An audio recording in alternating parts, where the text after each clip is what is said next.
옆에 계신 분들, 또 앞뒤에 계신 분들 보시면서 인사하겠습니다. 사랑합니다. 축복합니다. 예. 그 드라마나 영화 같은 이런 것들을 보다 보면 등장 인물들이 항상 있죠. 그리고 그 등장 인물들은 다들 어떠한 문제들이 있습니다. 어떤 사건 사고가 일어나기도 하고 그 사건 사고 이면에는 뭐 여러 가지 다양한 문제도 숨겨진 자식이 있거나 혹은 비리가 있거나 그런 문제들이 있습니다. 그리고 영화나 드라마는 항상 그 문제들이 언젠가는 드러나게 되고 드러나야 그 문제가 해결됩니다. 드러나지 않으면 문제가 해결되지 않습니다. 근데 문제가 드러나는 순간 어떻게 되죠? 끝나요? 예. 그렇죠. 드라마가 진행되다가 문제가 드러나면 끝나고 그 다음 편으로 이어지죠. 그러니까 문제가 드러나면 이게 어떤 그 사람들이 다 놀라고 당황하고 또 황당해지고, 그러니까 그 어떤 상황에 마치 이렇게 폭탄이 떨어진 것처럼, 폭풍이 부는 것처럼 큰 바람이 일어나게 됩니다. 근데 그렇게 드러나야 그 문제가 해결되고, 그렇게 드러나야 그 다음 단계로 나아갈 수 있습니다. 문제를 묻어두고 있으면 그 다음 단계로 나아갈 수 없습니다. 지난주에 저는 설교를 마치면서 절망의 끝자락에서 희망을 볼 수 있다라고 말씀을 드렸습니다. 그러니까 바닥을 쳐야 다시 올라가는 거죠. 근데 어디가 바닥인지, 어떤 상황이 절망의 끝자락인지 우리가 어떻게 알 수 있을까요? 사실 그게 참 어렵죠. 누가복음 15장에 보면 그 아버지의 재산을 가지고 멀리 간 둘째 아들 이야기가 나옵니다. 그 둘째 아들은 아버지의 유산을 받아가지고 멀리 가서 그것을 돈이 있을 때는 그것을 쓰면서 살았습니다. 그러나 돈이 다 떨어지자 그는 일을 하면서 살죠. 어떤 일을 하냐면 돼지치는 일을 합니다. 일을 하면서 돼지가 먹는 쥐엄 열매를 먹으면서 또 삽니다. 근데 어느 날 어느 순간 그 쥐엄 열매조차 먹을 수 없게 되는 거죠. 사실 유대인이 돼지를 친다는 건 굉장히 바닥으로 떨어진 겁니다. 사실은 할 수 없는 일을 하고 있는 겁니다. 근데 그 돼지에 먹을 것조차도 먹을 수 없는 순간이 오자 그는 그때 비로소 깨닫는 겁니다. 내 아버지 집에는 풍성한데, 종도 풍성히 먹는데, 라고 지금 자기가 처한 상황이 어떤 상황인지를 자각하게 되는 거죠. 바닥에 떨어졌다. 그건 내가 지금 어떤 상황에 처했는지를 자각하는 순간일 겁니다. 그때 회복의 가능성, 회복할 수 있는 길을 이렇게 엿보게 되는 거죠. 오늘 우리가 읽었던 요나서의 이 1장의 마지막 부분의 말씀은 요나가 다시스로 가는 배를 탑니다. 그리고 배가 폭풍우를 만나고 그 폭풍우를 만나게 된 이유, 요나가 그 배를 타게 된 숨겨진 어느 누구에게도, 배에 있는 어느 누구에도 말하지 않았던 이유가 사람들에게 밝히 드러나는 내용입니다. 그리고 사람들이 놀라죠. 그래서 요나는 그 배로부터 바다라고 하는 더 낮은 데로 내려가는 이야기들입니다. 이 이야기를 통해서 요나가 한 고백, 그리고 요나가 한 선택, 이 두 가지를 좀 중점적으로 오늘 말씀을 생각해 보려고 합니다. 요나가 어떤 선택을 했는지, 요나가 어떤 고백을 했는지 보겠습니다. 7절을 보면 요나는 제비에 뽑힙니다. 그래서 자기가 이 배를 탄 이유를 설명하게 되는 거죠. 아니, 그건 지금 폭풍을 만난 이유이기도 합니다. 그 이유를 듣고 나자 사람들이 뭐라고 얘기하죠? 오늘 말씀해 보면 10절에 사람들이 심히 두려워합니다. 그리고 뭐라고 얘기하냐면 내가 어찌하여 이렇게 행했느냐 라고 말하죠. 그러니까 지금 그들은 놀란 겁니다. 깜짝 놀란 거죠. 더불어서 그 뒤에 가면은 도대체 너는 무슨 짓을 했느냐, 너는 누구고 어느 민족이고 어디에서 왔느냐, 너의 생업은 무엇이냐라고 막 여러 가지 질문들을 다다다닥 합니다. 근데 이 질문들은 딱 한 가지를 묻는 거라고 이야기할 수 있습니다. 도대체 너는 누구냐라는 거죠. 너는 누구냐. 요나의 정체성을 묻는 겁니다. 사실 이 질문은 요나에게는 굉장히 뼈아픈 질문입니다. 왜냐하면 요나가 누구죠? 하나님의 선지자입니다. 하나님의 선지자인데 하나님을 피해서 도망하고 있습니다. 하나님의 사람인데 하나님을 피해서 도망하고 있다는 걸 얘기해야만 하는 겁니다. 아주 뼈아픈 질문이죠. 이 질문에 요나는 뭐라고 답을 하냐면 9절을 보시면 그가 대답하되 나는 히브리 사람이요 바다와 육지를 지으신 하늘의 하나님 여호와를 경외하는 자다 라고 대답합니다. 굉장히 대답을 잘하긴 했습니다. 여기에서 요나가 자신을 히브리 사람이라고 이야기하는 대목이 나오는데, 이 히브리라는 표현은 이스라엘 사람들, 이 요나와 같은 사람들을 이렇게 지칭하는 몇 가지 표현이 있습니다. 그 중에 이스라엘이라는 어떤 민족 혹은 어떤 나라를 통해서 이스라엘 사람이라고 이야기하기도 하고, 또 유대인, 유대 사람이라고 표현하기도 합니다. 그리고 히브리 사람이라고 이야기합니다. 근데 이 히브리라는 말은 원래 뜻은 강을 건너온 사람입니다. 그래서 아브라함이 그 갈대아 우르에서 유브라데스 강을 건너온 그것을 의미합니다.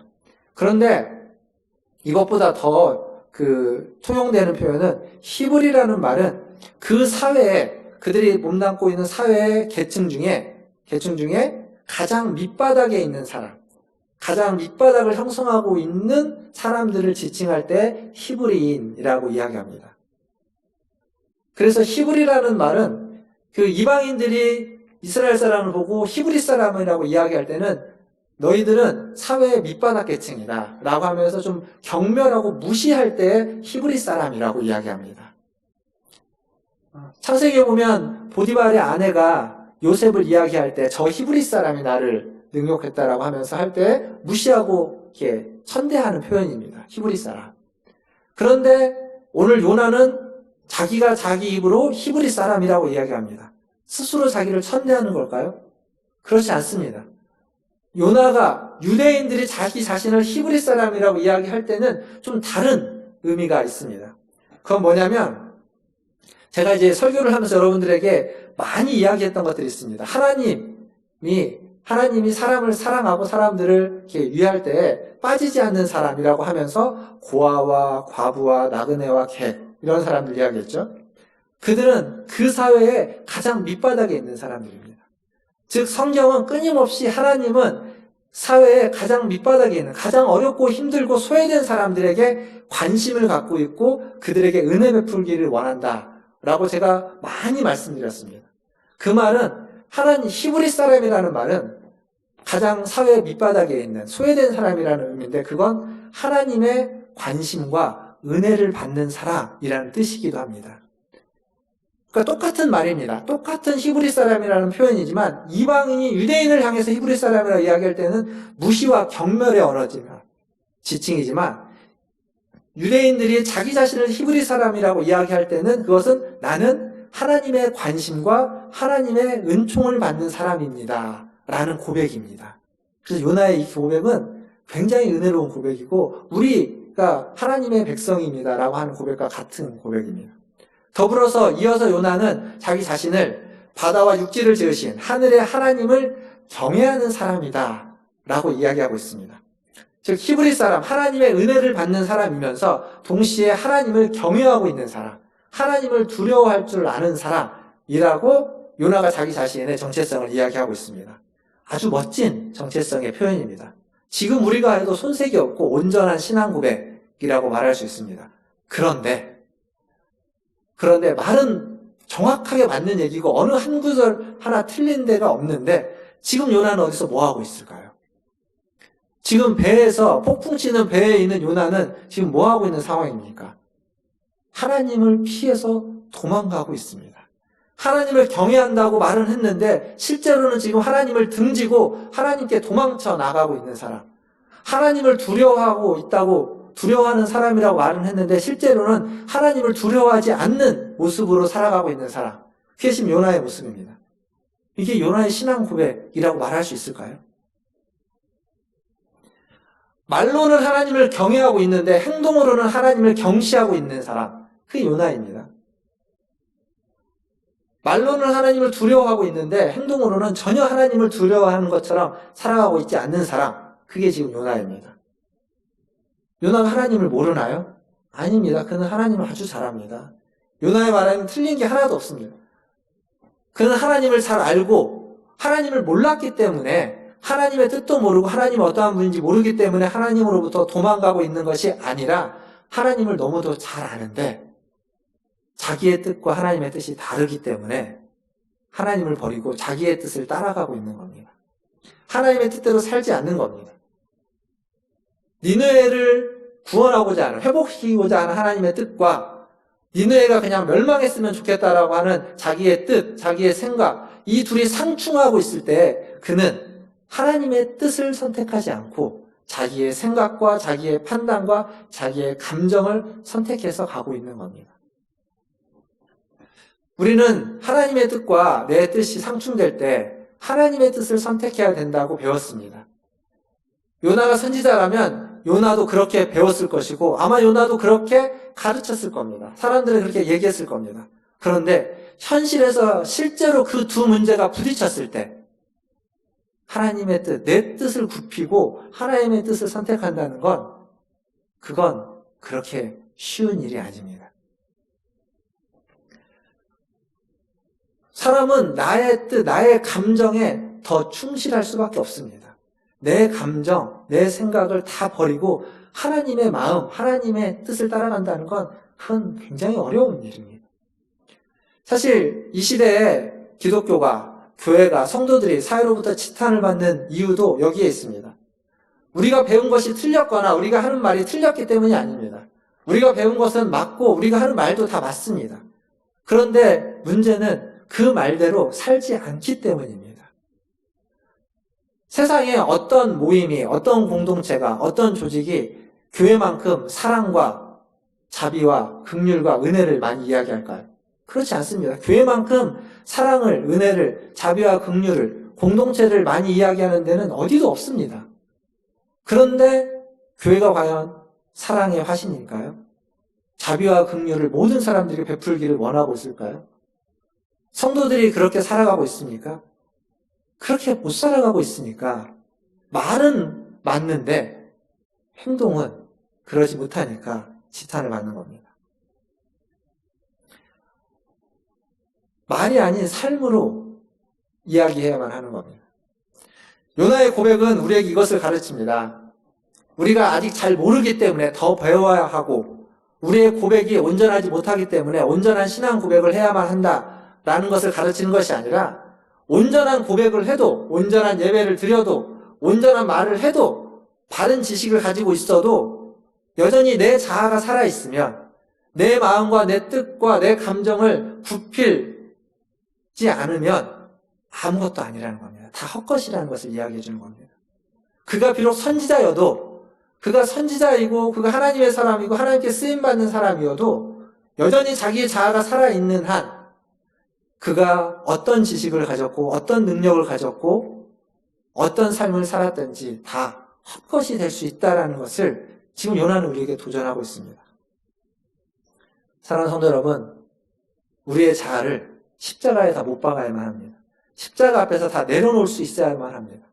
상충될 때 우리의 마음과 뜻과 감정이 하나님의 마음과 뜻과 감정과 일치된다면 상관이 없습니다. 그러면 여러분 마음대로 하셔도 됩니다. 그런데 때로는 그것이 상충될 때, 부딪힐 때, 그때 그것을 내려놓을 수 있는 사람이 되어야만 합니다.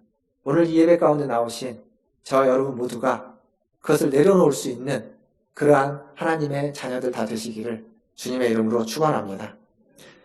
이제 10절에서 12절 말씀을 한번 보겠습니다. 제가 읽어보겠습니다. 10절부터 12절. 잘 한번 읽었던 구절이지만 다시 한번 보십시오. 10절입니다. 자기가 여호와의 얼굴을 피함인 줄을 그들에게 말하였으므로 무리가 알고 심히 두려워하여 이르되 내가 어찌하여 그렇게 행하였느냐 하니라. 바다가 점점 흉용한지라 무리가 그에게 이르되 우리가 너를 어떻게 하여야 바다가 우리를 위하여 잔잔하겠느냐 하니 그가 대답하되 나를 들어 바다에 던지라. 그리하면 바다가 너희를 위하여 잔잔하리라. 너희가 이 큰 폭풍을 만난 것이 나 때문인 줄을 내가 아노라 하니라. 여기서 보면 10절에서 요나는 벳사람들에게 자기가 하나님의 얼굴을 피해서 도망가고 있다는 사실을 알리죠. 벳사람들은 그 얘기를 듣고 배에 탔던 사람들은 아마 당황했을 겁니다. 지금 이 폭풍이 저 사람 때문이구나 라는 걸 알게도 됐지만 그러면 이제 도대체 어떻게 해야 되지?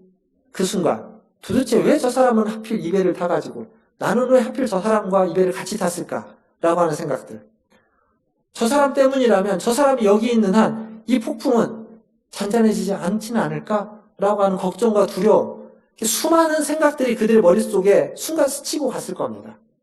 하지만 그렇다고 그들은 그 생각들을 다 입 밖으로 내거나 그것까지 막 옥신각신 싸우지 않습니다. 그 순간에도 그들은 이 바다를 헤쳐나가기 위해서, 이 배를 육지에 대기 위해서 열심히 노력을 합니다. 그런데 아무리 해도 바다가 점점 더 흉흉해지고 안 되는 겁니다. 그러자 그들은 이렇게 묻죠. 11절에 보니까 우리가 너를 어떻게 하여야 바다가 우리를 위하여 잔잔하겠느냐. 쉽게 말하면 너 때문이라는데 너희가 어떻게 해야 우리가 좀 살겠느냐 이렇게 묻는 겁니다. 사실 이건 어쩔 수 없는 인간의 모습입니다. 위기 상황이 되고 어려움에 처하게 되면 누군가를 탓하게 됩니다. 너 때문이다. 그 탓할 사람이 있어야 좀 살 것 같습니다. 숨을 쉴 수 있고. 그건 모두가 마찬가지입니다. 어떤 사회든 어떤 순간이든 그러한 것이 발생하죠. 지금 코로나19 때문에 오랫동안 이렇게 힘들게 살아가고 또 힘들게 마스크를 쓰면서 삽니다. 불편하죠. 만약 전쟁이 나고 기근이 닥치고 혹은 무슨 경제적인 대공황의 상황에 직면한다면 아마 지금보다 훨씬 더 힘들지도 모릅니다. 그럴 때 우리는 누군가를 탓할 사람이 필요합니다. 즉 누군가 책임을 지고 뭔가를 해줘야만 그래야만 견뎌낼 수 있는 힘이 좀 생길 수도 있습니다. 사실 권력이 있는 사람, 힘이 있는 사람은 자기가 어떤 문제에 탓을 당하게 생기면 책임을 질 때 그 책임을 다른 사람한테 전가해버리기도 하죠. 희생양을 누군가를 삼는 겁니다. 역사적으로 그러한 일들이 굉장히 많이 있습니다. 기독교가 핍박을 받았던 네로 시대에 로마가 불탔을 때 그 불을 기독교인이 질렀다라고 하는 네로의 그 탓은 기독교인을 엄청난 핍박으로 몰고 왔습니다. 사실은 아닌데도 불구하고 뱃사람들이 지금 하는 게 그겁니다. 너를 어떻게 해야 우리가 살겠느냐. 누군가 희생양이 되는데 네가 너 때문이라고 하니까 네가 희생양이 돼서 책임을 지라는 겁니다. 너 한 사람이 책임을 지면 우리가 다 살 수 있다는 겁니다. 사실 이건요, 우리가 일상적으로 아주 오랫동안 경험해 왔던 사실입니다. 소수의 사람이 좀 희생을 하고 헌신을 하고 하면은 다수의 사람이 그 혜택을 받고 안전하고 평화를 누릴 수 있다는 겁니다. 그래서 소수의 사람들에게 희생을 강요하기도 하는 거죠. 우리는 안 그랬을까요? 우리도 그랬습니다. 아니, 그 혜택을 받고 지금까지 우리는 살아오고 있습니다. 근데 그렇게 이야기할 때 우리가 나름 가지고 있는 전제가 하나 있습니다. 그게 뭐냐면 지금 나는 다수의 사람에 속해 있다는 겁니다. 나는 지금 소수가 아니라는 겁니다. 그러니까 소수의 사람이 희생하는 것을 희생할 수 있지 않느냐, 해야만 하지 않느냐. 그래야 많은 사람들이 사회가 안전한데 좀 견뎌내고 버텨내고 힘들지만 그렇게 갈 수밖에 없다라고 이야기하는 데에는 나는 다수에 속해 있다라는 전제가 언제나 있습니다. 만약 내가 그 소수에 지금 속해 있다면 그런 말은 쉽게 할 수 없을 겁니다. 그런 말 하는 사람을 이렇게 멱살 잡고 싸우고 싶을지도 모릅니다. 근데 내가 그런 말을 하고 그런 마음이 내 안에 있다면 그건 나는 다수에 속해 있다라는 안정감 때문입니다. 그런데 여러분, 삶의 위기라는 건요, 내가 언제 그 소수가 될지도 모른다라는 얘기입니다. 내가 언제 그 소수의 한 사람이 될 수도 있다라는 사실입니다. 그래서 소수의 사람들에게 희생을 강요하는 건 그건 그렇게 쉽게 이야기할 수 있는 일이 아니어야만 합니다. 어쨌거나 요나의 답은 이런 겁니다. 나 때문에 이런 문제가 생겼으니까 내가 결자해지하는 마음으로 너희들이 나를 바다에 던져라. 내가 선택한 내 행동에 내가 책임을 지겠으니 그래서 내가 너희를 위해서 희생하겠으니 나를 바다에 던지라 라고 말하는 것처럼 보입니다. 정말 그럴까요? 그렇게 생각되십니까? 요나가 지금 다시스로 가는 배를 타고 가는 이유가 뭡니까? 하나님이 니느웨에 가서 그 이방 사람들을 구원하라고, 이방 사람들을 경고하라고, 그래서 그들에게 구원의 문을 열어놓으라고 하는 것을 하지 않겠다고 도망가고 있습니다. 이방인들을 위해서는 일을 하지 않겠다고 도망가고 있습니다. 그런데 지금 이 배에 탄 사람은 요나를 제외하고는 다 이방인입니다. 근데 그 이방 사람들을 위해서 바다에 빠져서 자기를 희생하겠다? 이게 뭔가 도망가는 이유와 지금 요나의 모습이 일치하지 않습니다. 뿐만 아니라 요나서 4장에 가면 4장 3절에 요나가 그런 말을 합니다. 하나님이 니느웨를 심판하지 않고 있자 요나가 뭐라고 이야기하냐면 요나가 성을 내면서 하는 말입니다. 여호와여 원하건대 이제 내 생명을 거두어 가소서. 사는 것보다 죽는 것이 내게 낫습니다. 라고 이야기합니다. 하나님이 니느웨를 심판하지 않고 심판을 기다리고 있는데 불이 떨어지지 않자 요나가 하나님한테 성내면서 하는 얘기입니다. 내 목숨을 가져가십시오. 내가 살아서 뭐 하겠습니까? 4장의 요나나 지금 맨 처음 1장에서 도망가고 있는 요나나 하나도 변한 게 없습니다. 근데 그 순간 배에서 요나가 변했을까요? 아닙니다. 안 변했습니다. 그렇다면 요나가 자기를 바다에 던지라고 하는 건 뭘까요? 뭐겠습니까? 4장에서 했던 얘기와 똑같습니다. 차라리 날 죽이십시오입니다. 차라리 죽겠습니다라는 거죠. 지금 요나는 아는 겁니다. 지금 이 폭풍이 하나님이 주신 폭풍이라는 걸 알고 이 폭풍 때문에 다시스로 가기가 어렵다는 것을 그는 알았습니다. 근데 이 폭풍 때문에 다시스로 못 가면 어떻게 하다가 돌아가가지고 니느웨로 가게 되면 니느웨에게 자기가 그 얘기를 하게 되면 니느웨 사람이 돌이키면 그걸 원치 않으니까 그러니까 차라리 내가 여기서 죽는 게 낫겠다. 니느웨에 가서 하나님의 뜻대로 경고하느니 차라리 여기서 죽는 게 낫겠다라고 요나는 선택한 겁니다. 그런데 그건 뭐죠? 지금으로 표현하면 자살입니다. 자살. 근데 자기 손으로 자기 목숨을 끊기 싫으니까 누구한테 자기 목숨을 맡기면서 덤탱이를 씌우냐면 배에 타고 있는 사람들한테 덤탱이 씌우는 겁니다. 생각해 보십시오. 살아있는 사람을 나 살기 위해서 물에다가 던져갖고 빠뜨린다는 거. 그건 그 빠뜨린 사람에게는 엄청난 충격이고 트라우마입니다. 평생 짊어져야만 하는 짐일 겁니다. 근데 그 짐을 지금 이방인들에게 짊어지고 나는 그냥 여기서 죽어서 하나님 앞에 순종하지 않고 가겠다는 거죠. 그게 지금 요나의 선택입니다. 이 선택이 어떻게 희생일 수 있겠습니까? 이건 희생 아닙니다. 그냥 요즘 쓰는 표현대로 말하자고 하면 배째라는 걸 겁니다. 남한테 부담은 다 지워주고 자기 목숨을 자기가 물에 뛰어드는 것도 아니고 던지라고 하는 거죠. 자기는 손 하나 까딱대지 않고 하나님을 향해서 반항하고 있습니다. 처음부터 지금도 여전히 반항하고 있는 겁니다. 내가 죽으면 죽었지 니네는 못 가겠다고 하는 고집입니다. 요나의 자아인 거죠. 요나의 생각, 감정, 판단, 아집 뭐라고 이야기하든 죽어도 니네 못 가겠다고 버티는 겁니다. 목숨은 귀한 겁니다. 어느 누구의 목숨도 다 귀합니다. 어떤 사람이든. 그래서 목숨을 걸어야만 하는 일이라면 귀하고 가치 있는 일에 목숨을 걸어야만 합니다. 귀한 것을 거는 거기 때문에 그에 합당한 일에.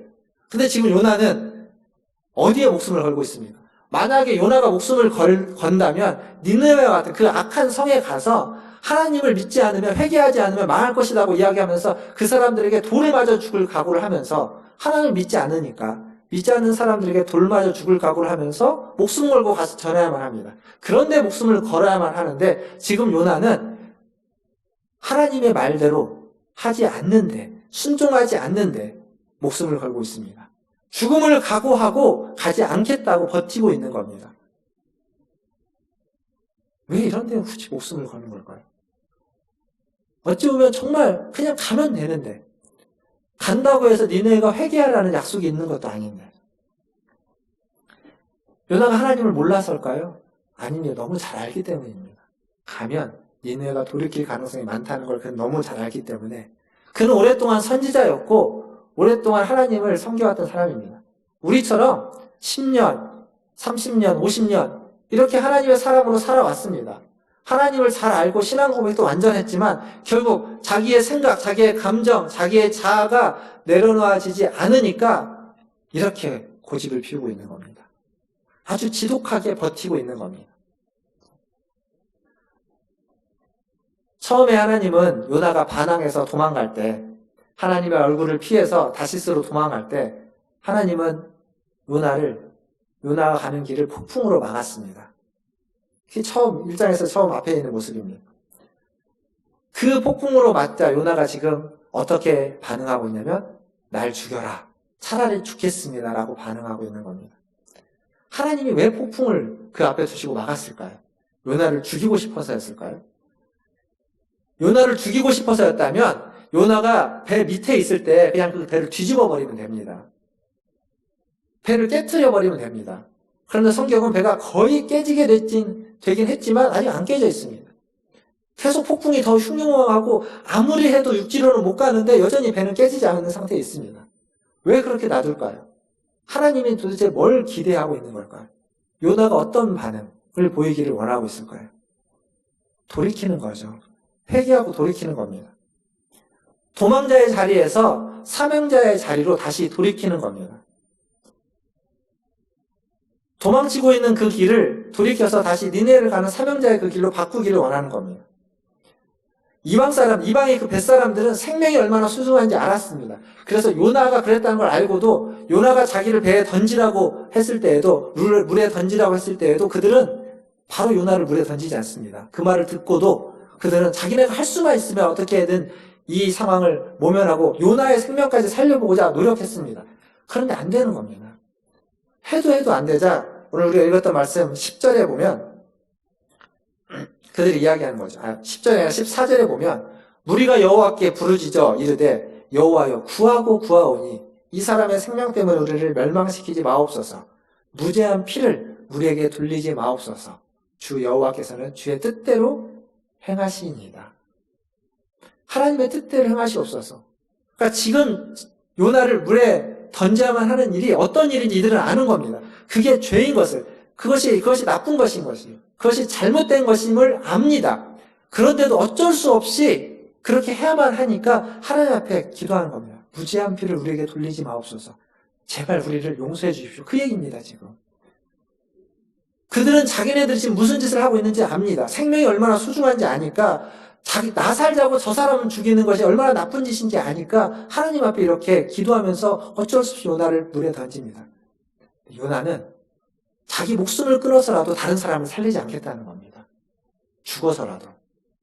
누구의 선택이 훨씬 더 옳아 보이는, 바르게 보이는 선택일까요? 사람들은 생명을 귀하게 여겼는데 요나는 자신의 생명을 경히 여겼습니다. 그냥 쉽게 내던져 버리는 겁니다. 이 이방 사람들은 이렇게 요나를 던지고 나서 바다가 잔잔해지자 16절에 보면 하나님을 크게 두려워하고 제물을 드리고 서원을 했다고 얘기합니다. 그 척수인돌 목사님이 이런 말씀을 한 적이 있습니다. 어느 책에 있는 건데, 척수인돌 목사님 책에 태도가 사실보다 중요하다. 태도는 그 사람의 과거, 교육, 돈, 환경, 성공과 실패, 그리고 그 사람의 말이나 행동보다 더 중요하다. 외모나 재능, 기술보다도 더 중요하고 그 태도가 교회나 가정을 훌륭하게 만들 수도 있고 파괴할 수도 있다. 내 인생의 10%는 나에게 발생한 사건이고 나머지 90%는 그 사건에 내가 보인 태도와 반응이다. 어떤 사건이 벌어집니다. 어떤 사실이 있습니다. 근데 그 사실에, 그 사건에 내가 어떻게 반응하고 어떤 태도를 보이느냐가 훨씬 더 중요하다는 겁니다. 지금 이방 사람들은 옳은 반응과 태도를 보였습니다. 하지만 요나의 선택은 옳지 않은 태도고 옳지 않은 반응이었습니다. 요나도 회개하고 돌이켰다면 좋았겠지만 그러지 않았습니다. 그러나 기억할 건 그렇다고 하나님이 요나를 내버리지 않았다는 겁니다. 제가 오늘 읽지는 않았지만 다음 주에부터 보게 될 17절에 보면 하나님이 준비해 놓은 게 있습니다. 큰 물고기. 그렇게 반항하는 요나, 그렇게 발악한다고 이야기할 수 있는 요나를 물고기를 준비해서 다시 건지십니다. 버리지 않았다는 겁니다. 그럼에도 불구하고 하나님은 버리지 않았습니다. 말씀을 맺겠습니다. 16절에 보면 이방인들은 여호와를 크게 두려워하고 제물을 드리고 서원하였다라고 기록되어 있죠. 이걸 말을 바꾸면 이겁니다. 이방인들이 여호와를 경외하고 그리고 제사를 드리며 하나님과 약속, 좀 더 하면 언약을 맺었다라고 이야기할 수 있습니다. 이건 뭐냐면 그 이방인들에게 구원이 시작됐다는 얘기입니다. 하나님을 모르고 하나님을 두려워하지 않는 자들이 하나님을 두려워할 줄 아는 사람이 된 겁니다. 물론 이게 그들에게 지속될지 지속되지 않을지는 모릅니다. 어느 순간 그 순간에 그것들을 깨달았지만 우리가 위기의 순간에 하나님을 만나고 하나님을 깨달아도 위기의 순간이 지나고 나면 싹 잊어버리죠. 이들도 그럴 수 있습니다. 하지만 그 순간 뭔가가 시작된 겁니다. 이건 예기치 않았던 열매입니다. 계획하지 않았던 열매입니다. 지금 요나는 니느웨에 있는 이방인들이 돌아오는 것을 원치 않아서 도망가다가 바다에 빠져서 목숨을 버리면서 그들에게 가지 않겠다고 바다에 빠진 겁니다. 그런데 그 자리에서 예상할 수 없었던, 계획하지 않았던, 예기치 않았던 이방인들이 돌아오고 있는 겁니다. 그러니까 이 요나서는 희한하게도 니느웨를 향해서 말씀했지만 그 니느웨 사람들이 돌아올 거라는 그 복선을 어디에서 발견할 수 있냐면 오늘 여기에서 발견할 수 있습니다. 요나는 엉뚱한 일을 했지만 엉뚱한 짓을 했지만 그 엉뚱한 짓을 하나님은 사용해서 배에 있는 이방인들이 하나님을 두려워하도록 구원이 시작되도록 하나님이 일하셨다는 겁니다.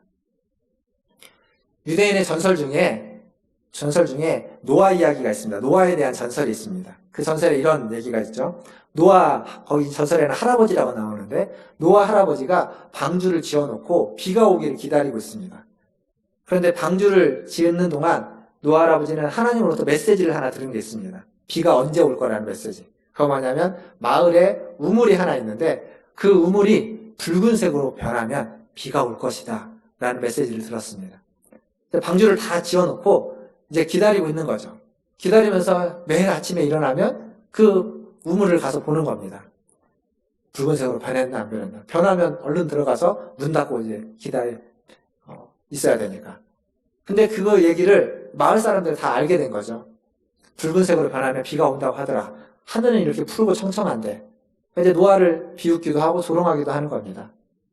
그때 그 마을의 악동들이 그 얘기를 알고 이제 장난을 치는 거죠. 어떤 장난을 치냐면 그 우물에다가 붉은색 물감을 넣어가지고 색을 붉게 만드는 겁니다. 노아 할아버지가 아침에 와서 그것을 보고 깜짝 놀라면서 얼른 방주로 들어가서 문을 걸어 잠그죠. 이 악동들은 그 모습을 보고 깔깔대며 웃습니다. 지금 하늘이 이렇게 파랗고 이렇게 성성한데 저렇게 한다고 하면서 조롱하고 웃습니다. 그런데 그날부터 비가 오기 시작합니다. 이건 물론 전설입니다. 사실이 아니라 만들어낸 이야기고 전설입니다. 근데 이 얘기가 말해주고자 하는 것은 그 악동들의 얼토당토하는 그 행위가 하나님이 일하시는 도구가 될 수도 있다는 겁니다. 우연처럼 보이는 일들을 통해서도, 아니 우연이 아니라 반항하는 일들을 통해서도 하나님은 일하실 수 있다는 것을 이 전설은, 그리고 오늘 이 요나의 이야기는 말해주고 있습니다. 사랑하는 성도 여러분, 우리가 항상 하나님이 원하시는 대로 행동하거나 하나님 원하시는 대로 반응하지 못할 수도 있습니다. 그러나 그렇다고 하나님 우리를 내버리거나 내치진 않습니다. 요나를 보십시오. 하나님은 그럼에도 불구하고 한결같이 우리를 붙들고 있다는 사실, 그게 은혜입니다. 우리는 그 은혜를 받은 사람입니다. 그 은혜를 받고 있는 사람입니다. 이 은혜를 안다면, 이 은혜를 받았기 때문에 우리는 할 수만 있다면 하나님의 말씀에 순종하려고 노력하는 겁니다. 그래서 때로는 순종할 수도 있지만 때로는 순종 못할 수도 있습니다. 그러나 순종 못해도 하나님 우리를 놓고 있지 않다는 것, 내버리지 않는다는 것, 붙잡고 있다는 그 한결같은 사랑이 있다는 것을 믿으시기를 주님의 이름으로 축원합니다. 그래서 우리의 삶에, 저와 여러분의 삶에 하나님이 원하시고 하나님이 기뻐하시는 반응과 태도를 할 수 있는 그러한 삶이 될 수 있기를, 그러한 인생을 살아가시기를 주님의 이름으로 축원합니다. 기도하겠습니다.